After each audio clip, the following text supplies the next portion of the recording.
नमस्कार बंधुरा, आज महुआ रान्नाबाटिते आमी खूब साधारण एकटा खिचुड़ी रेसिपि निये आपनादेर सामने उपस्थित। बर्षाकाल और बर्षाकाल मानेई खिचुड़ी। देखे नेब किभाबे बानिয়েছি। प्रथमे एकटा बाटीते आमी 1.5 কাপ परिमाण चाल निये निয়েছি। आमी गोविंदभोग चाल निয়েছি, भालो करे धुए रेखे दिয়েছি। এইবার आमी 1 কাপ परिमाण डाल निये मुग डाल নিয়ে কড়াতে শুকনো খোলায় নেড়ে তুলে নিয়েছি। এবার এই কড়াতেই আমি সাদা তেল আর ঘি দিয়ে তার মধ্যে তেজপাতা, ছোট এলাচ, দারচিনি, শুকনো লঙ্কা আর জিরে ফোড়ন দিয়ে কিছু ফুলকপির টুকরো আগে ভেজে নিয়েছি। এরপরে একে একে টমেটো কুচি, ক্যাপসিকাম কুচি, গাজর আর বিনস কুচি দিয়ে কিছু আলুর টুকরো দিয়ে দিয়েছি। এরপরে কিছু কাজু কিশমিশ দিয়ে খুব ভালো করে নাড়াচাড়া করে ভেজে নিয়েছি।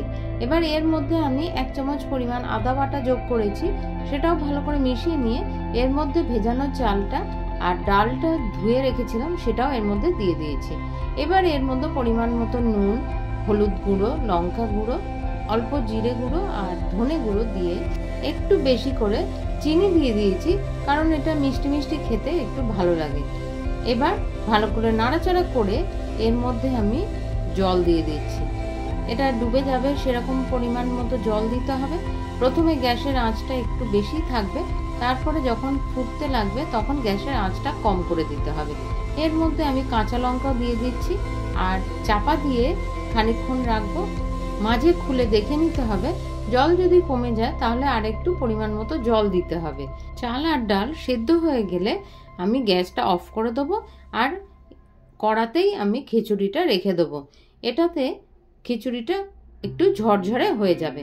আর এই সময় আপনারা উপরে ঘি ছড়িয়েও ঢাকা দিয়ে কিছুক্ষণ রেখে দিতে পারেন, কিন্তু আমি যেহেতু আগে ঘি দিয়েছি তাই পরে আর আমি ঘি দিলাম না।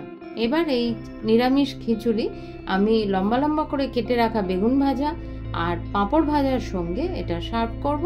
আর আপনারা ভিডিওটা যদি ভালো লাগে তাহলে আমার চ্যানেলটা সাবস্ক্রাইব করে আমার সঙ্গে থাকবেন, তাহলে আরও নতুন পুরনো ভিডিও নিয়ে আমি আপনাদের সামনে আবার হাজির হব। ধন্যবাদ।